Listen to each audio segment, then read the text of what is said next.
empire. They want to carve up our world, basically. And if we don't do something now, I think it can all be too late before you even realised it.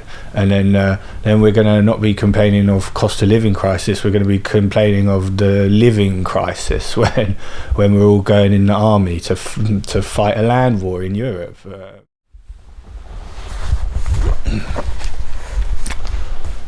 So, yeah, Millenial moves to Odessa from London, to Ukraine from London. Me, I'm 33, born and bred Londoner. My wife is Ukrainian, and we're deciding to move from London to Odessa in the next couple months, basically. There's no going back, you know. I've given my notice to my job, given my notice to my landlord. I've got my visa. Paid for the flights, everything. It's done deal. And we're doing this to sort of. It's almost an act of protest, really. I sort of, you know. Especially now more than ever, American leadership has basically abandoned the Europeans, basically abandoned us British Europeans, democratic societies. You know, Russia is just the new Nazis, if you ask me. And you know, right now Europe needs to wake up.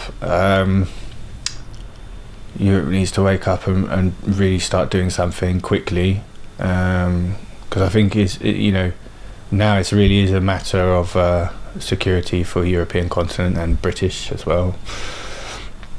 So yeah, I want to raise awareness about that. I want to sort of protest what's going on, really, you know, I think we need to be supporting Ukraine now more than ever, because you know, you got Donald Trump cutting access to military funding for Ukrainian. You got cutting access to the satellite intelligence for the army, which is, you know, it's a big problem for the Ukrainians. There are ways around it. There are ways around it, but it's still a big problem, and I think it's more indicative of the fact that the Americans they're out. They don't, you know, there's this mineral deal, but I wouldn't hold your breath on it.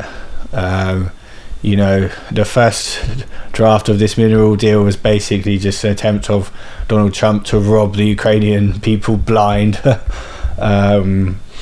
while in their time of need, you know, and now maybe there's some for more favourable terms. But I really wouldn't count on it. I wouldn't count on anything to do with Donald Trump. I think he's proven that he's not him, J.D. Vance, Elon Musk. They want to make this this kleptocracy, this oligarchy, like how they have in Russia, where the rich people just steal everything. And there's plenty of evidence to support that. You know, you know, you can just. I think that's topic of another video. Yeah, and Ukrainian society is the only society that's fighting back, you know. The Ukrainian society is leading the free world at the moment, the democratic world.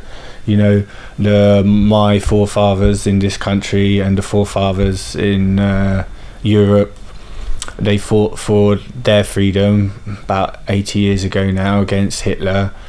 And I think we're almost back in that situation again. It's not quite as severe as it obviously was in the World War II, but it's the same ideals being fought for, and I think more to the point, if we don't do, like, if Europe doesn't really stand up and you know, they are saying they're going to rearm. They're saying 800 billion.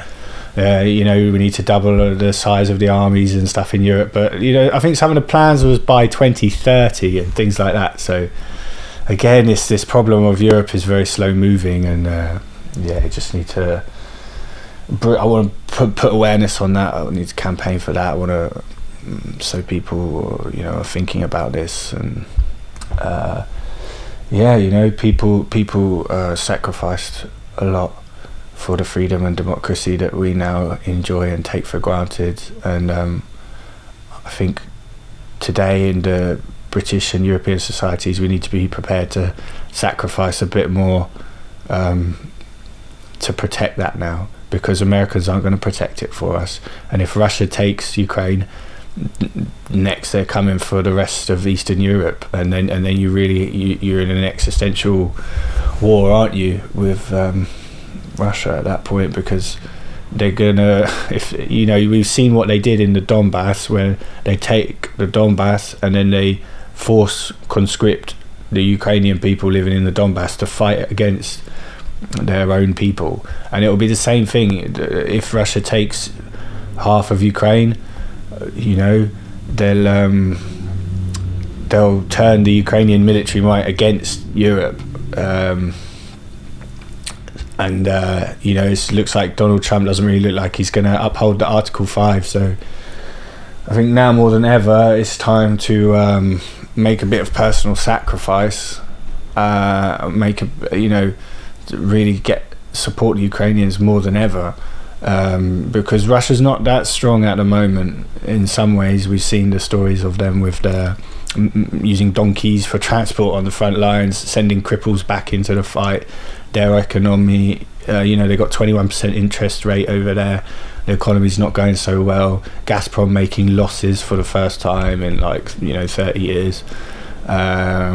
You know, they're not as strong as they seem, and I think that's the annoying thing. This whole 3 years of, you know, following the conflict, 3 years every day in Ukrainian language as well, studying Ukrainian language for the last 3 years every day, and you see it through their media, see it through our media, and you realise like Russia's not that strong as they seem. And if Europeans had the political will, they would easily, even without America, if Europeans have the political will, we can turn the tide on the battlefield. So yeah, I hope that we're gonna rise to the challenge now, and you know, we really need to forget about Americans. We can't count on Americans. They're gonna be doing their own isolationist thing now, aren't they? And we'll see if that's going to work out for them. I don't know. Donald Trump crashing the stock market, Tesla crashing, but yeah, some say they're actually trying to engineer a recession of their own. That's what they actually want. So then they swoop in and buy everything up on the cheap while everything's low. We'll see, but I think, you know, just now's the time to support Ukraine. So I want to, you know, make an example of myself by making personal sacrifice, leaving my comfortable life here in London, where I'm carefree. I work 4 days a week. I'm not. My life is not at threat. I can buy an iPhone if I want an iPhone. Okay, we have cost of living crisis. It's true. The house prices is like 4 or 5 times as high. People can't afford the bills. It's true, and I've experienced that myself to some extent. In the sense that I'll never afford a property here in London. I'll be stuck in the rental market for the rest of my life. Turned down for a mortgage and things like that. So I won't say it's like everything's perfect here, but I think compared to just look in the news today, this terrible events, and I don't know if this is really still being reported in mainstream English speaking or European news. It would have been first page news I think 3 years ago, but the Russian people, they just bombed another apartment block in Donetsk region, killed 20 people instantly, another 30 seriously injured. The homes of this people completely destroyed. So we might have a cost of living crisis, and we might not be able to afford what our parents afforded, and I know it is hard for some people, but it pales in comparison, doesn't it, to what's happening in Ukrainian society. So yeah, I want to give up a lot of my comforts in the hope that I could sort of use this channel to become a voice for good, a voice for democracy, you know, a voice for freedom, a voice in support of Ukraine, and ultimately it's what I think our European and British futures kind of depend on, really, is holding Russia back and proving to the world, really, isn't it? It's about proving to the world that, like, democracy and freedom is stronger than autocracy, tyranny, kleptocracy, all these things that you know, like basically Russia and now Donald Trump and Elon Musk and JD Vance stand for. You know, that's the world they want to see. They want to see this world where just superpowers fighting it out for who's going to have the biggest empire. They want to carve up our world, basically, and if we don't do something now, I think it can all be too late before you even realised it.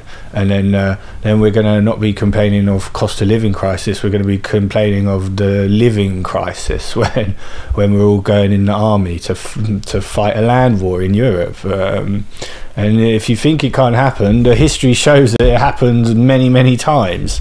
And in the run-up to those events, it was always this sort of like lack of decisiveness, lack of commitment from the people who ended up fighting the war. So, you know, let's stop it now while we've still got a chance. We need to support Ukraine. Europe needs to wake up. Britain needs to wake up. I know we're already doing all right. We've done something, but we need to do more. And yeah, and I'm also going to tell you, I'm going to document a little bit the actual moving country process, because it's you know, it's a lot of work. Actually, it's a lot of work. I'm still trying to work my full-time job. I'm trying to start this channel now, and we're trying to visa paperwork, packing all your stuff into boxes and trying to ship it to another country.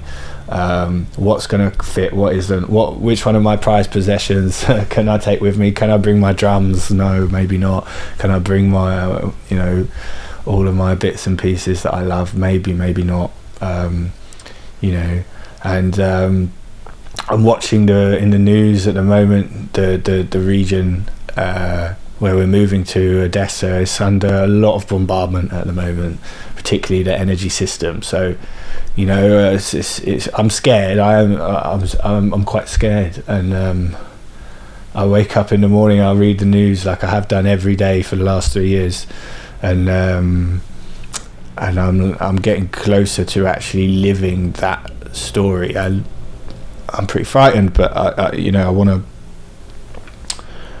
to be a voice for support, want to be a voice for change, and I want to tell the story, and I'll show like what life's like over there, and I want to understand. Okay, I'm married to one Ukrainian already, but I want to understand like more the Ukrainian people and the society, the mentality of the people that have stood up to their much bigger neighbor and continuing to fight, you know, even against all odds. So also when we get you know, it might be a bit slow at the moment, but when we get to Ukraine, obviously there'll be a lot more interesting revelations. I think on my part, I think I'm gonna learn a lot about myself, and you know, the things that I took for granted maybe in this country, and the things I complained about in this country, and then I'm going to, you know, see another side of life where I'm going to be very grateful for everything. Actually, I'm going to think, oh dear, I can't believe I moaned about that, when look at what, you know. So I want to go through that sort of personal journey as well, of like growth and understanding of like just, you know, you know, you don't appreciate what you've got, do you, in life? It's so easy to complain and bemoan things that are just so trivial if you see them from another angle.